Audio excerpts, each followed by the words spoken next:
नमस्ते, आप सभी का स्वागत है हमारे YouTube चैनल गार्गी शिक्षा पर।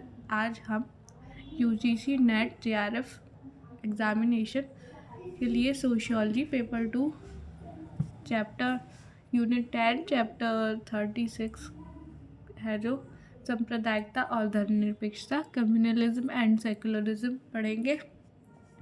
इससे संबंधित MCQs सॉल्व करेंगे। इस अध्याय में हम लोग पढ़ने वाले हैं सांप्रदायिकता, धर्मनिरपेक्षता, संकेत एवं प्रतीक, धर्मनिष्ठा एवं आध्यात्मिकता, आस्थाएं एवं प्रथाएं, धार्मिक अनुष्ठान का वस्तुकरण, तीर्थाटन, धार्मिक पर्यटन, धार्मिक संगठन, धर्म एवं अर्थव्यवस्था, नूतन धार्मिक आंदोलन। लगभग 96 MCQs है जिनको आज हम सॉल्व करेंगे।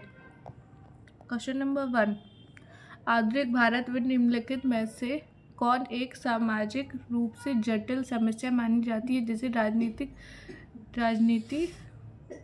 प्रेरित माना जाता है? हमारे ऑप्शन है जातिवाद, एक सेकंड,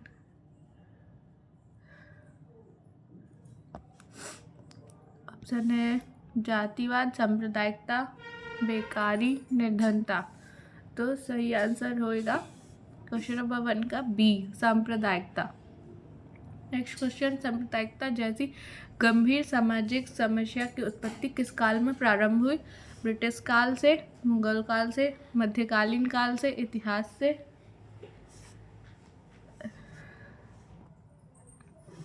मुगल काल से, मध्यकालीन काल से, इतिहास से। तो क्वेश्चन नंबर 2 का हमारा सही आंसर हो जाएगा ए। क्वेश्चन नंबर 3, सांप्रदायिकता और सांप्रदायिकता की समस्या संबंधित है धार्मिक स्वार्थ से, आर्थिक स्वार्थ से, सामाजिक स्वार्थ से, राजनीतिक स्वार्थ से? तो इसका सही आंसर हो जाएगा धार्मिक स्वार्थ से। सांप्रदायिकता का तात्पर्य है समूह पर आधारित हित, धर्म व भाषा पर आधारित विशेष हित, समूहवाद, भाषावाद। तो क्वेश्चन नंबर 4 का आंसर हो जाएगा बी, धर्म व भाषा पर आधारित विशेष हित। क्वेश्चन नंबर 5, सांप्रदायिकता में किस हित को सर्वोपरि माना जाता है? समूह विशेष का हित, राष्ट्रीय हित, सामाजिक हित, राजनीतिक हित? क्वेश्चन नंबर 5 का सही आंसर हो जाएगा ए, समूह विशेष का हित।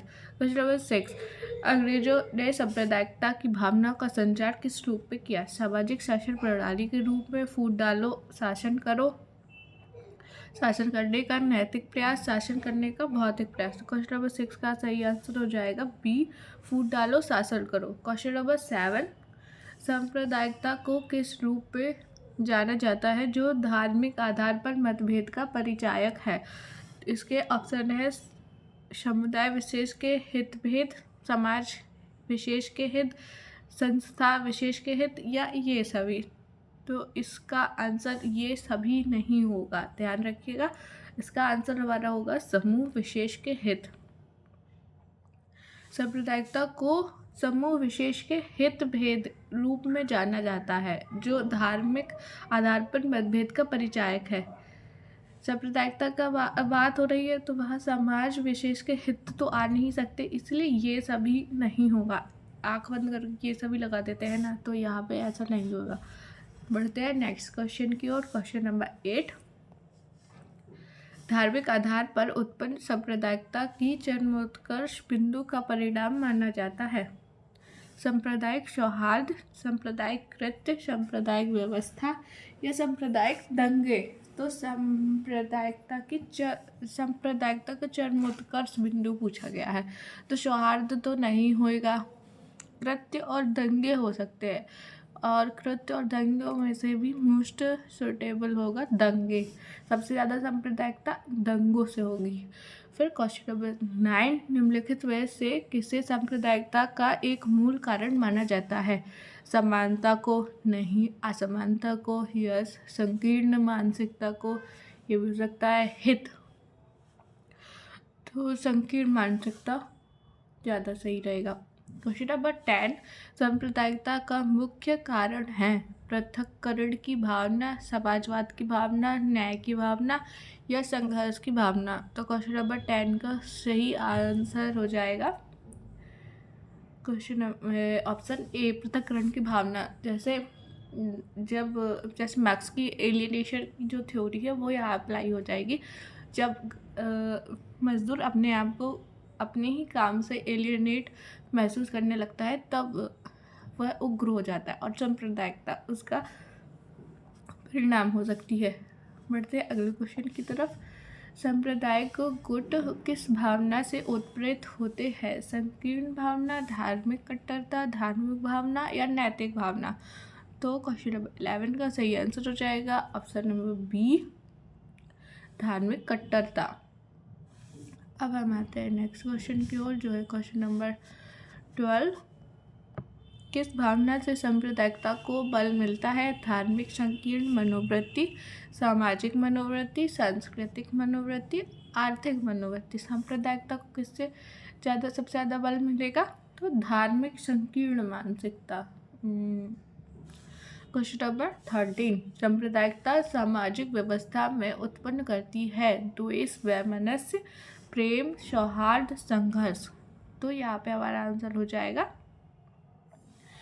द्वेष, वैमनस्य। Question number 14।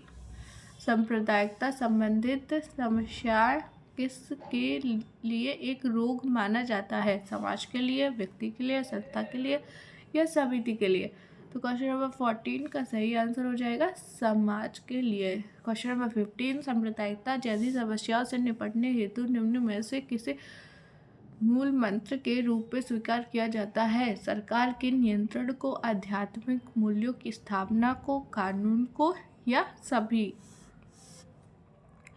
निपटने के लिए मूल मंत्र क्या है? तो सरकार के नियंत्रण को हाँ, आध्यात्मिक मूल्यों की स्थापना यस, कानून को हाँ। तो यहाँ पे हमारा आंसर हो जाएगा उपरोक्त सभी। बढ़ते हैं नेक्स्ट क्वेश्चन की तरफ। Question number 16। सांप्रदायिकता को समाप्त किया जा सकता है राष्ट्रीय एकता को प्रोत्साहित करके, यस, स्थानीय एकता को प्रोत्साहित करके, यस। ए और बी दोनों हो सकते हैं यहाँ पे हमारा आंसर। अच्छा, स्थानीय एकता से तो सांप्रदायिकता और बढ़ेगी। हाँ, स्थानीय एकता से क्षेत्रवाद बढ़ेगा और क्षेत्रवाद से सांप्रदायिकता बढ़ेगी। तो राष्ट्रीय एकता मतलब पूरे सभी स्थानीय और क्षेत्र विशेष के लोग एक साथ आ जाएंगे तो सांप्रदायिकता को ख़त्म किया जा सकता है। स्थानीय एकता को प्रोत्साहित करके तो और ही ज़्यादा सांप्रदायिकता बढ़ेगी। तो option number A is correct.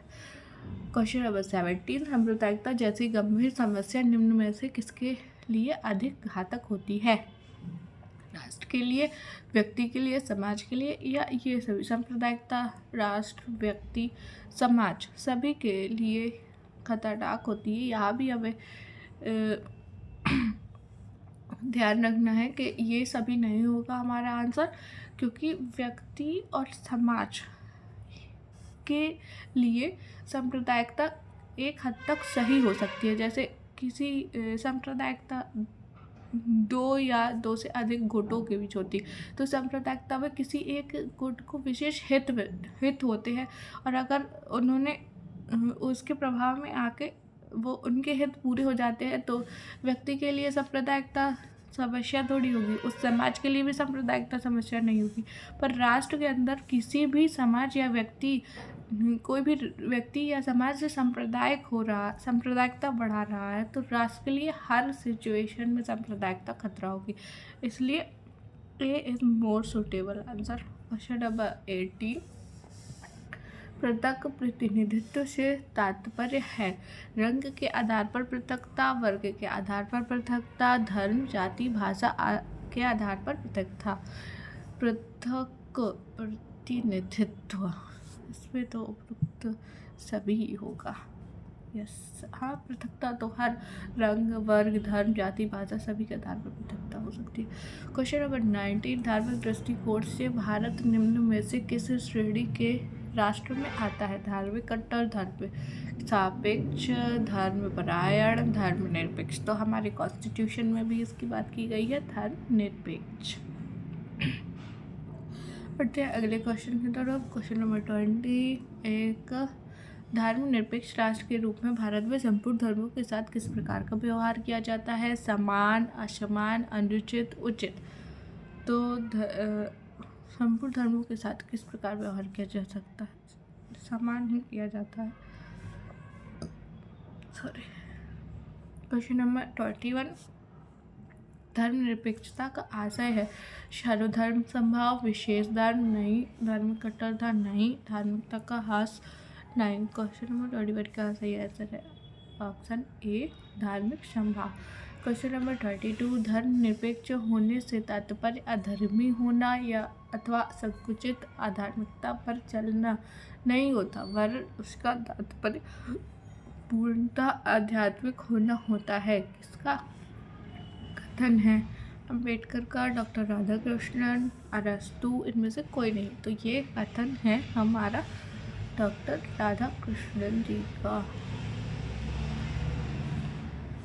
फिर बढ़ते हैं क्वेश्चन नंबर 23 की तरफ। क्वेश्चन नंबर 23 है सभी व्यक्तियों को अंतःकरण और धर्म को मानने का स्वतंत्रता संबंधी प्रावधान है। अनुच्छेद 21 में, अनुच्छेद 22 में, अनुच्छेद 25 में या अनुच्छेद 24 में? तो ये है अनुच्छेद 25 में। धार्मिक व्यक्ति को अंतःकरण और धर्म को मानने का स्वतंत्रता, आर्टिकल 25। क्वेश्चन नंबर 24, शिक्षण संस्थाओं में धार्मिक शिक्षा का निषेध किया गया है।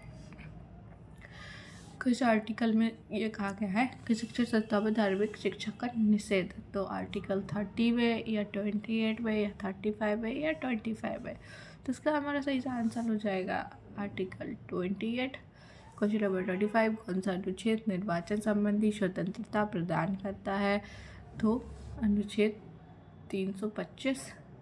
क्वेश्चन नंबर 26, किस राज्य का किसी भी धर्म के साथ औपचारिक रूप से कोई संबंध नहीं होता वह कहलाता है? जिस राज्य का किसी भी धर्म के साथ औपचारिक संबंध नहीं होता है, ऐसा राज्य क्या कहलाता है? धर्म स्वतंत्र राज्य कहलाता है, धर्मांध राज्य कहलाता है, या धर्मनिरपेक्ष राज्य कहलाता है, या धर्मपरायण राज्य कहलाता है? तो धर्मनिरपेक्ष राज्य कहलाता है। क्वेश्चन नंबर 27, धर्मनिरपेक्ष राज्य को कैसे सिद्धांतों व लक्ष्यों को अपनाना चाहिए? धार्मिक, गैर धार्मिक स्रोतों से प्रेरित, नैतिक, आधुनिक। तो धर्मनिरपेक्ष राज्य को कैसे अपनाना चाहिए? गैर धार्मिक स्रोतों से प्रेरित लक्ष्यों व सिद्धांतों को अपनाना चाहिए। क्वेश्चन नंबर 28, धर्मनिरपेक्षता से संबंधित मॉडल है यूरोपीय या भारतीय? तो यहाँ पे दोनों ही मॉडल हम पढ़ते हैं, यूरोपीय मॉडल भी है और भारतीय मॉडल भी है। भारतीय संस्कृति में किस प्रकार की धार्मिक संस्कृति है? धार्मिक वैमनस्य नहीं, धार्मिक सहिष्णुता यस, धार्मिक कट्टरता नो, धार्मिक संघर्ष नहीं। तो क्वेश्चन नंबर 29 का सही आंसर हो जाएगा ऑप्शन बी, धार्मिक सहिष्णुता। क्वेश्चन नंबर 30, भारतीय धर्मनिरपेक्षता व्यक्ति के अधिकारों के साथ साथ किसके अधिकारों को भी सुरक्षित करती है? समाज के अधिकारों को भी, समुदाय के अधिकारों को भी, संस्था के अधिकारों को भी, या अल्पसंख्यक के अधिकारों को भी? तो अल्पसंख्यक के अधिकार मतलब जो धार्मिक अल्पसंख्यक है जैसे सिख, जैन, बुद्ध, इनके भी अधिकारों को सुरक्षित करती है। क्वेश्चन नंबर 31, धर्मनिरपेक्षता प्रेरित करती है वोट बैंक की राजनीति, एकता, सामूहिकता, राजनीतिकता? तो यहाँ पे हमारा आंसर हो जाएगा वोट बैंक। धर्मनिरपेक्षता प्रेरित करती है वोट बैंक की राजनीति। हाँ, ये धर्मनिरपेक्षता का ड्रॉबैक है क्या इसके परिणाम स्वरूप हमें इसके नेगेटिव इफेक्ट जो है उसमें वोट बैंक की राजनीति निकल कर आती है।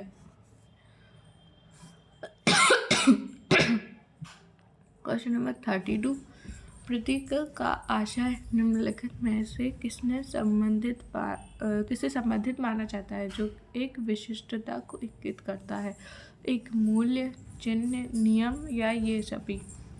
32 का आंसर हो जाएगा चिन्ह। प्रतीक चिन्ह से संबंधित होते हैं ना। तो क्वेश्चन नंबर 33, किसी संख्या के प्रतीक के रूप में निम्न में से किसका उपयोग किया जाता है? संख्या के प्रतीक के रूप में पहचान, नियम, कार्य, परिणाम। तो 33 का सही आंसर हो जाएगा पहचान। किसी संख्या से नाम पैसे भी रिलेटेड पहचान से ही होते हैं, संख्या के प्रतीक के रूप में पहचान। क्वेश्चन नंबर 34 मानव समाज का व्यापक स्थायी और शाश्वत तत्व है मानव समाज का धर्म, राजनीतिक, नैतिकता का मूल्य। तो 34 का धर्म। हाँ, इन सभी जो चार ऑप्शन है, चारों ऑप्शन में सबसे पुराना है धर्म। क्वेश्चन नंबर 35, धर्म व अलौकिक शक्ति में विश्वास कहलाता है धर्मपरायणता, धर्मनिष्ठा, धर्मांधता या धार्मिक कट्टरता। तो क्वेश्चन नंबर 35 का सही आंसर हो जाएगा ऑप्शन नंबर बी, धर्मनिष्ठा। क्वेश्चन नंबर 36, धर्मनिष्ठा के साथ चलने वाली शाखा है आध्यात्मिकता, सद्गुण, नैतिकता या चरित्रता। तो 36 का सही आंसर हो जाएगा ऑप्शन ए, आध्यात्मिकता। Question number 37,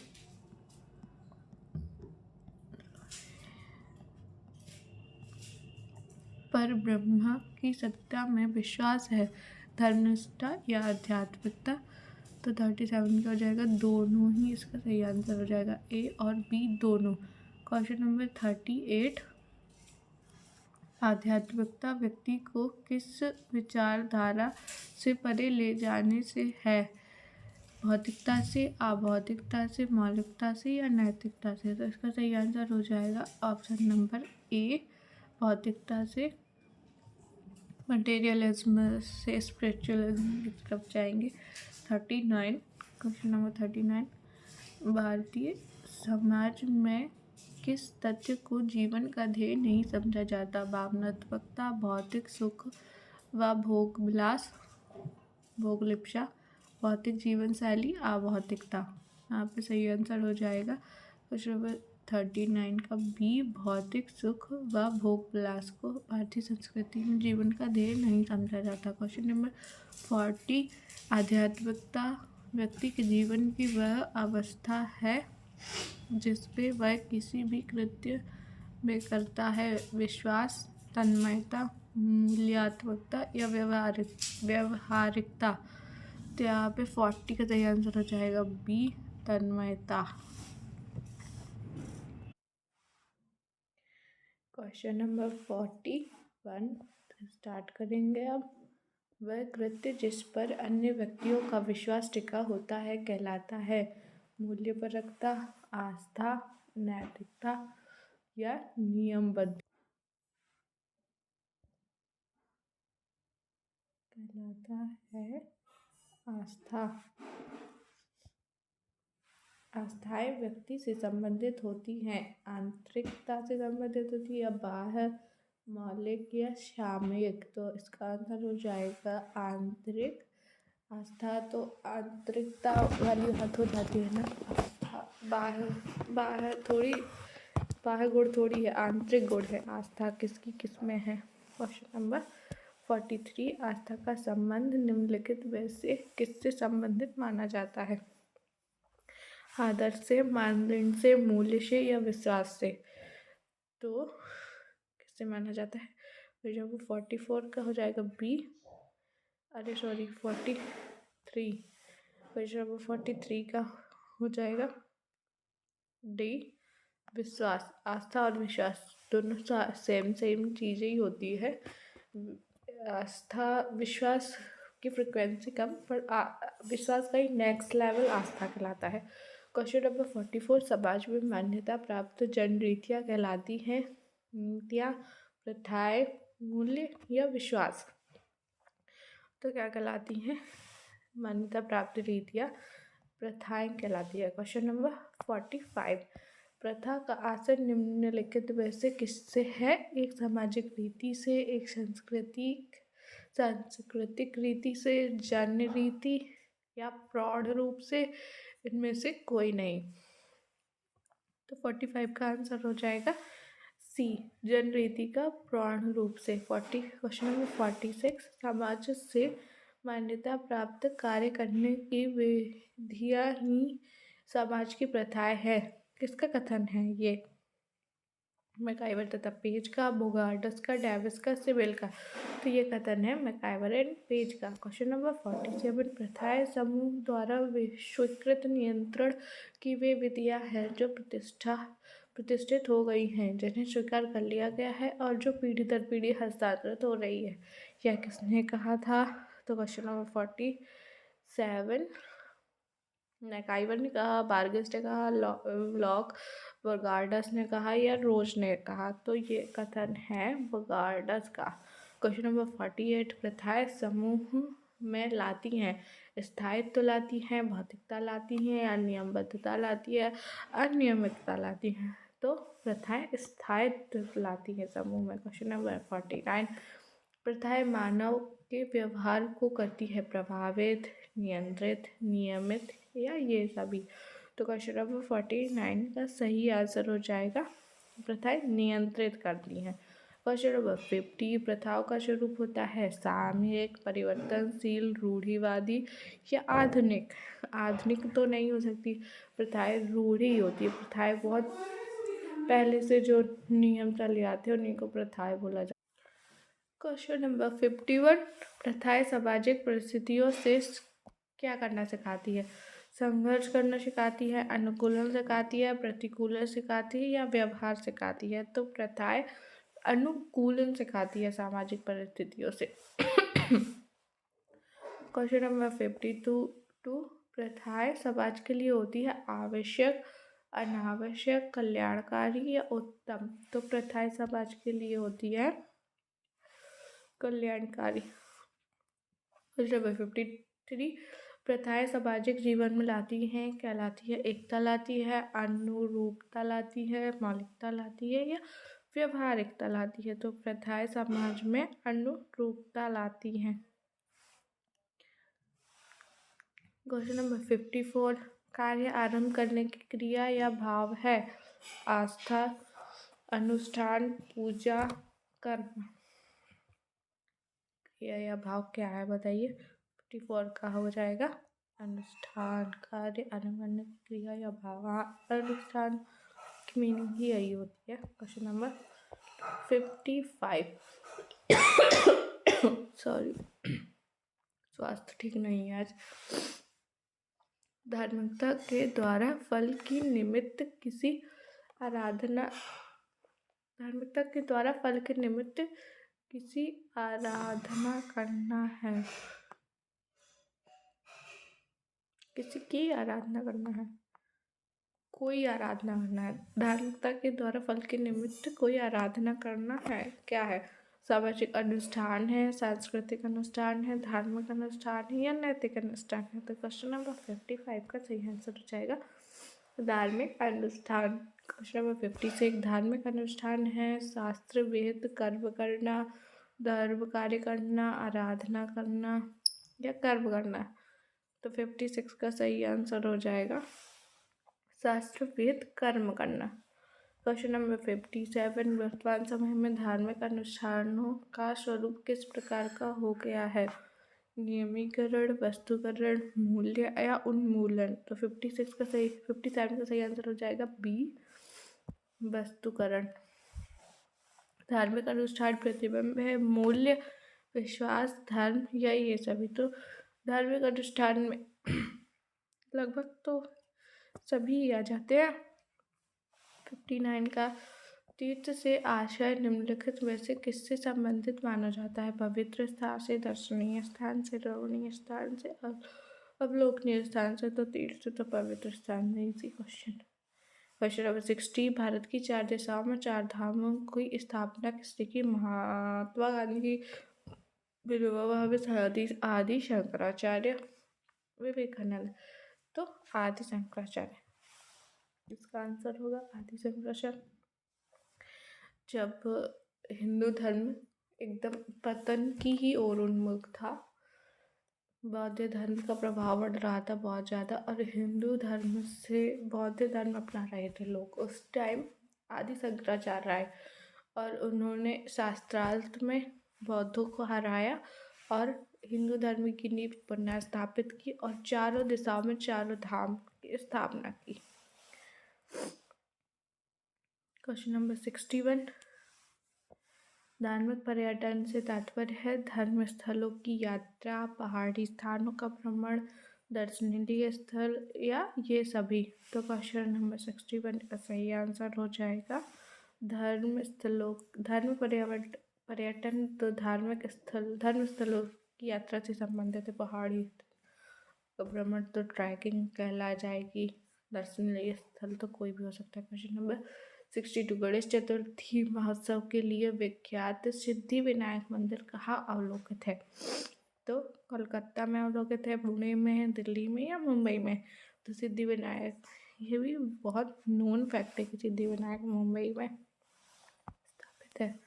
question number 63, Bharat के प्रमुख धार्मिक स्थल जो पर्यटकों को आकर्षित करता है, वैष्णो देवी, शाही मंदिर, सिद्धि विनायक या ये सभी। 63 का आंसर हो जाएगा ये सभी, मतलब सभी ही आकर्षित करते हैं, किसी को कैसे चुन सकते हैं। 64, कि सिख तीर्थ स्थली के रूप में प्रसिद्ध स्वर्ण मंदिर जिसकी स्थापना के लिए अकबर ने भूमि दान दिया था, कहाँ अवस्थित है? चंडीगढ़, अमृतसर, चमोली या दिल्ली? तो स्वर्ण मंदिर कहाँ अवस्थित है? ये भी बहुत ही इजी क्वेश्चन है। Amritsar. Question number 65, question number 65 है, हिंदुओं का प्रमुख तीर्थ स्थल के रूप में विख्यात अमरनाथ गुफा में शिवलिंग का निर्माण निम्न में से किस से हुआ है? पहाड़ी से, बर्फ से, पुष्पों से? इनमें से कोई नहीं। तो ये भी सभी को पता है लगभग। 65, जो अमरनाथ गुफा में शिवलिंग है वो बर्फ से निर्मित है। समाज के नियमों को दृढ़ता प्रदान करते हैं नियम, संगठन, प्रथाएं, आस्थाएं। नियम, संगठन, तो 66 का क्या हो जाएगा आंसर? संगठन। क्वेश्चन नंबर 67, अखिल भारतीय हिंदू महासभा के अध्यक्ष थे डॉक्टर राधाकृष्णन, विनायक दामोदर सावरकर या दामोदर अम्बेडकर? अखिल भारतीय हिंदू सभा के अम्बेडकर तो हो ही नहीं सकते, अम्बेडकर तो हिंदू धर्म के कट्टर ही थे।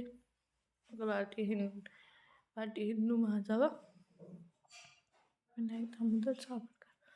क्वेश्चन नंबर 68, वैदिक सनातन धर्म के सिद्धांतों पर किस धार्मिक संगठन की स्थापना हुई? हिंदू महासभा, आर्य समाज, अखिल विश्व गायत्री परिषद, आनंद मार्ग?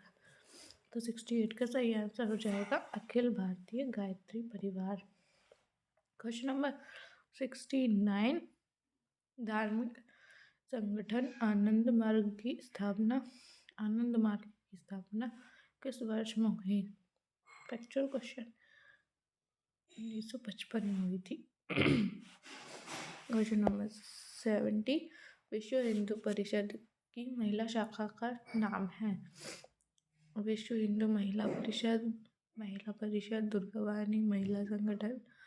ये भी बहुत वेल नोन फैक्ट है, दुर्गावाणी।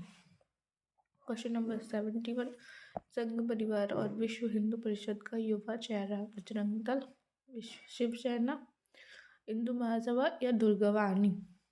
तो इसका सही आंसर हो जाएगा बजरंग दल। आए दिन हम लोग नाम सुनते रहते हैं बजरंग दल का, सुर्खियों में ही बना रहता है। क्वेश्चन नंबर 72, चिन्मय मिशन की स्थापना की गई वर्ष 1951, 52, 53, 54? तो चिन्मय मिशन कब हुआ? 53। क्वेश्चन नंबर 73, रामकृष्ण मिशन की स्थापना किसने की? तो रामकृष्ण परमहंस किसके गुरु थे बताइए? स्वामी विवेकानंद ने। तो स्वामी विवेकानंद ही रामकृष्ण मिशन की स्थापना करेंगे। भारत का दक्षिणपंथी संगठन है? दक्षिणपंथी राष्ट्रीय स्वयं सेवक संघ, बजरंग दल, शिवसेना, विहिप विहिप नहीं। इसका सही आंसर हो जाएगा 74 का ए, राष्ट्रीय स्वयं सेवक संघ। जैसे दो विचारधारा होती हैं, दक्षिण पंथ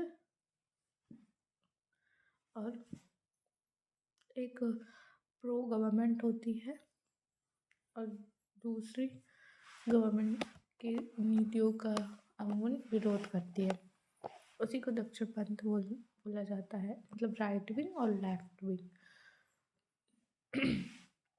तो ये राष्ट्रीय स्वयंसेवक संघ है, दक्षिणपंथी संगठन। क्वेश्चन नंबर 75, पर आंदोलन जो धर्म के उत्थान के लिए चलाए जाते हैं कहलाते हैं। धर्म के उत्थान के लिए जो आंदोलन चलाए जाएंगे तो क्या ही कहलाएंगे? धार्मिक आंदोलन कहलाएंगे और क्या। क्वेश्चन नंबर 76, ब्रह्म समाज की स्थापना किसने की? दयानंद सरस्वती, डॉक्टर आत्माराम, राजा राम मोहन राय, राम सिंह।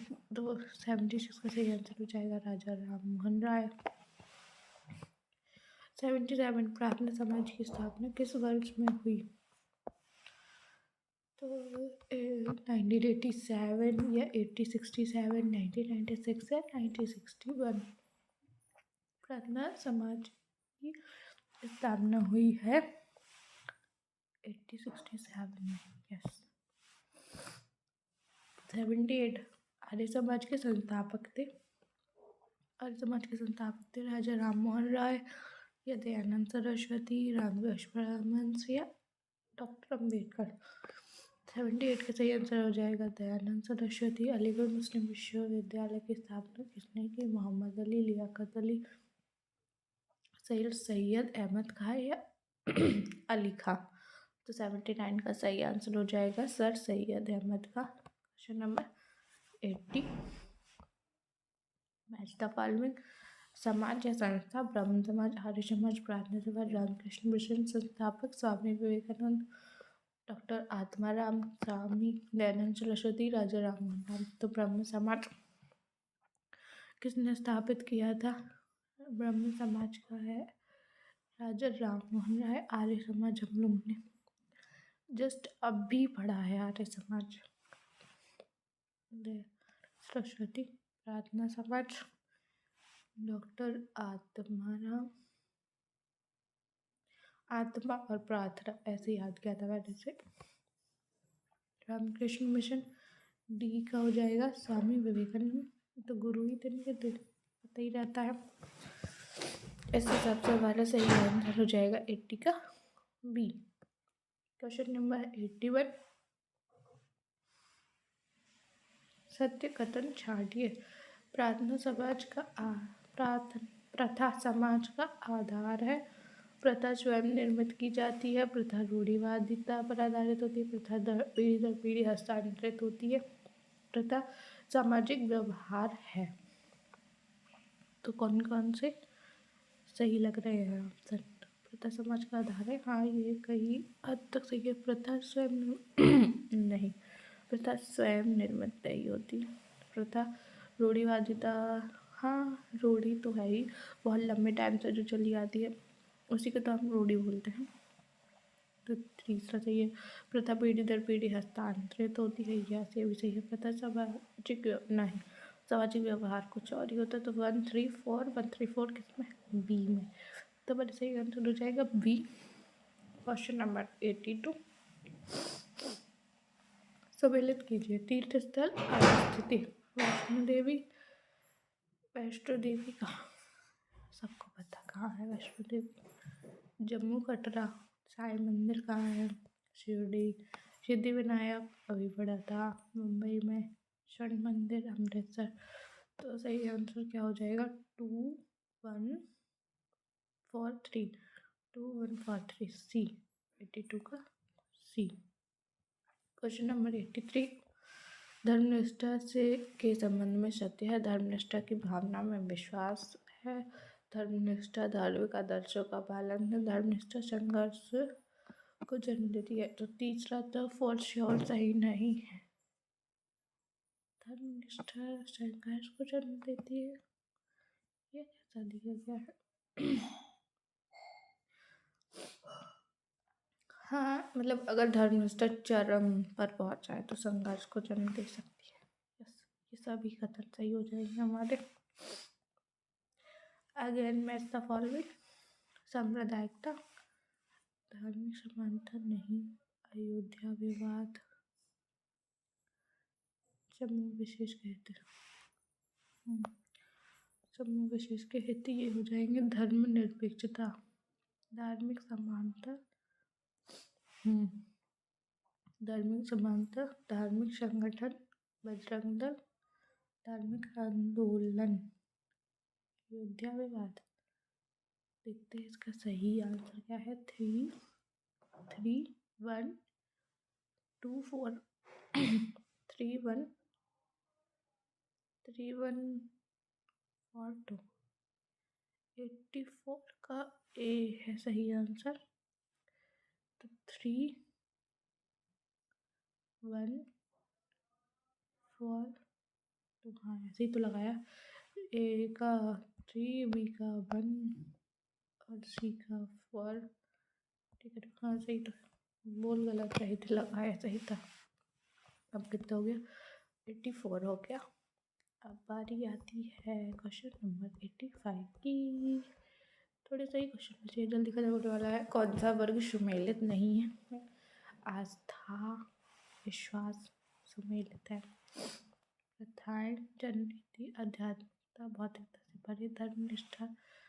धर्मनिष्ठा सामाजिक कृत्य तो नहीं है। हाँ, यही नहीं है, तो इसका सही आंसर हो जाएगा डी। Question number 86। सत्य कथन, छाटिए तीर्थाटन से पुण्य की प्राप्ति होती है। हाँ, ऐसी मान्यता है कि तीर्थाटन से पुण्य की प्राप्ति होती है। तीर्थाटन से समय की हानि होती है? नहीं, ऐसा तो नहीं कह सकते कि तीर्थाटन से समय की हानि होती है। हम लोग घूम घूम कर भी बहुत सारी चीज़ें सीखते हैं। तीर्थाटन का उद्देश्य समाज का उद्धार नहीं है, व्यक्तिगत उद्धार है। तीर्थाटन से मोक्ष की प्राप्ति होती है, ऐसी मान्यता है कि तीर्थाटन से मोक्ष की प्राप्ति होती है। तीर्थाटन आध्यात्मिकता की भावना से संबंधित है। तो 145 बी में है। 86 का बी हो गया। Question number 87। सत्य कथन बताइए। आध्यात्मिकता भौतिकवाद है। आध्यात्मिकता का संप्रदाय से संबंध नहीं है। ऐसा तो नहीं है कि आध्यात्मिकता का संप्रदाय से संबंध नहीं। हाँ हो सकता, क्यों नहीं हो सकता। आध्यात्मिकता चित्त की गहराई है। हाँ, ये कथन सही है कि आध्यात्मिकता चित्त की गहराई है। ये भी सही है। आध्यात्मिकता अनुभव पर आध्यात्मिकता अनुभव पर आधारित है। हाँ, ये भी सही है। तो ऑप्शन नंबर बी हमारा सही हो जाएगा। 2 3 4। 87 का बी। 88 धार्मिक पर्यटन के संबंध में विचार कीजिए। भारत की धार्मिक स्थल पर्यटकों के लिए आकर्षण का केंद्र है। वैष्णो देवी हिंदुओं का प्रसिद्ध स्थल है। धार्मिक पर्यटन का महत्व आज के युग में नहीं है। आकर्षण करना है। सही 1 और 2 बी। 88 का बी। 80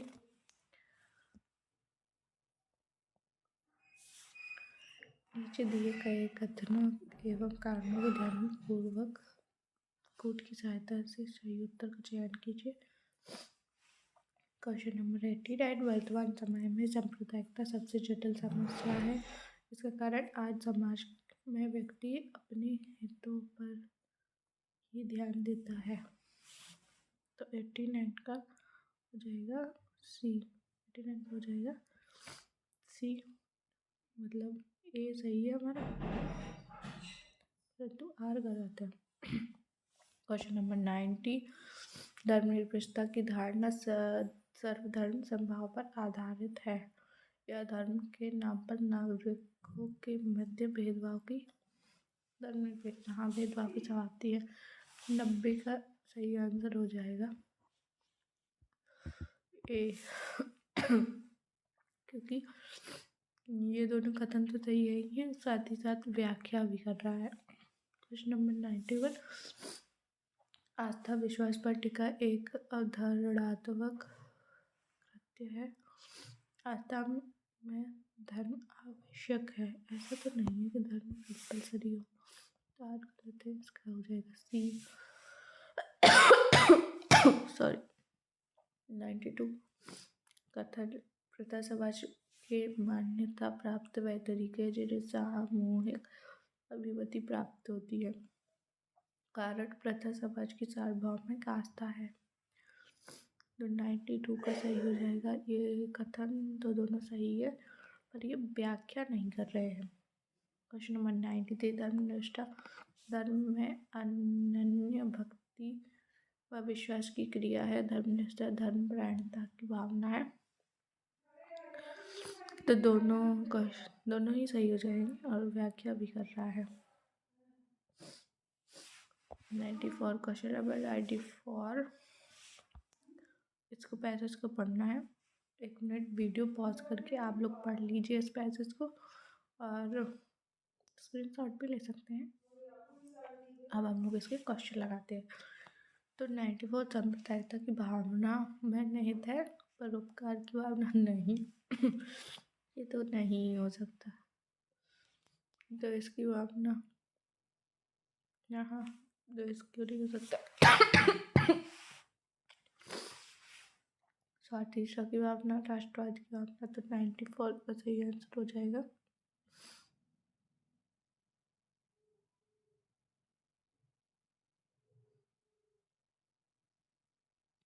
दो इसकी भावना 95। क्वेश्चन नंबर 95, सांप्रदायिकता का जन्म हुआ पुरातन काल से, अंग्रेजों के समय, मुगल काल से या मध्यकाल से। तो 95 का सही आंसर हो जाएगा हमारा बी, अंग्रेजों के समय से। 96 लास्ट क्वेश्चन, सांप्रदायिकता के प्रमुख कारण है संकुचित राष्ट्रवाद की भावना, पृथक्करण की भावना, धार्मिकता, सभी। आज की क्लास कंप्लीट होती है। स्वास्थ्य अच्छा नहीं होने के कारण कुछ समस्याएं आई होंगी आप लोगों को सुनने में, उसके लिए क्षमा। आगे से मैं और अच्छा प्रयास करूँगी, आप लोग को क्वालिटी कंटेंट दे सकूँ, वॉइस ठीक हो जाए थोड़ी। आज के लिए इतना ही, मिलते हैं अगले वीडियो में। नमस्ते।